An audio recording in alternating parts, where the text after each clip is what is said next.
Game changer రా మచ్చ మచ్చ సాంగ్ అయితే ఇప్పుడే విన్నాను భయ్యా. సాంగ్ అయితే నేను ప్రోమో విని మొత్తంగా పప్పులో కాలేసేనేమో అనిపించింది. ప్రోమో చూసి సాంగ్ అయితే డిసైడ్ చేయకూడదు. ఈ సాంగ్ అయితే నాకు చాలా బాగా నచ్చింది.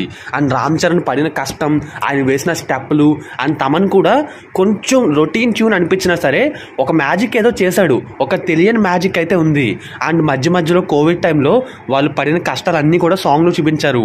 అండ్ చూస్తుంటే ఈ సాంగ్ ఇంట్రడక్షన్ సాంగ్ అనుకుంటా, సినిమా స్టార్టింగ్లో వచ్చే ఫస్ట్ సాంగ్ ఇదే. ఇది వరకు మూవీ టీం వాళ్ళు చెప్పినట్టుగా రామ్ చరణ్ కలెక్టర్ అయిన తర్వాత హెలికాప్టర్లో దిగి వైజాగ్లో వాళ్ళ ఫ్రెండ్స్తో ఉండే బ్యాచ్ సాంగ్ అనమాట.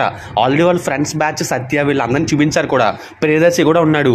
సాంగ్ అయితే బాగుంది భయ్య. అనంత శ్రీరామ్ రాసిన లిరిక్స్ కూడా బాగున్నాయి. ఇటొచ్చి ఫైనల్గా నేను చెప్పేది ఏంటంటే, ఎవరైతే నేను గేమ్ చేంజర్ ప్రోమో సాంగ్ విని రివ్యూ చేశాను కొంతమంది ఫీల్ అయ్యారు, వాళ్ళందరికీ నేను సారీ చెప్తున్నాను. నిజంగా ప్రోమో చూసినప్పుడు నాకు అంత అనిపించలేదు. ఆ 30 సెకండ్ల ప్రోమో ఏముందిలే అనుకున్నాను. బట్ ఇప్పుడు సాంగ్ విన్న తర్వాత ఫుల్ సాటిస్ఫైడ్ భయ్య. నిజంగా భారీతనం అయితే కనిపిస్తుంది. అంతమంది డాన్సర్లు వైజాగ్ రోడ్ మీద చేయడం అనేది అంత ఈజీ కాదు. శంకర్ లాంటి డైరెక్టర్ అలాంటి సాంగ్స్ చేయించగలడు. నిజంగా దిల్ రాజు కూడా గట్టిగానే పెట్టారు. ఈ సాంగ్ కోసమే బడ్జెట్ అయితే చాలా గట్టిగా అయి ఉంటుంది. సాంగ్ బాగుంది. అండ్ సినిమా ప్రమోషన్స్కి ఇది ఒక కిక్ స్టార్ట్ లాగా పనిచేస్తుంది. మళ్ళీ అక్టోబర్ ఎండింగ్లో ఒక సాంగ్, అక్టోబర్ స్టార్టింగ్ ఫస్ట్ వీక్లో దసరా సందర్భంగా ఒక టీజర్ వదులుతారట. ఆ తర్వాత వరుసగా ప్రమోషన్స్ అయితే ఉంటాయి. సో గేమ్ చేంజర్ మూవీ మీద ఇప్పుడిప్పుడే 4 ఆశలు అయితే మొలకెత్తుతున్నాయి. సో ఖచ్చితంగా గేమ్ చేంజర్ మూవీ ఏదో ఒకటి చేస్తుంది.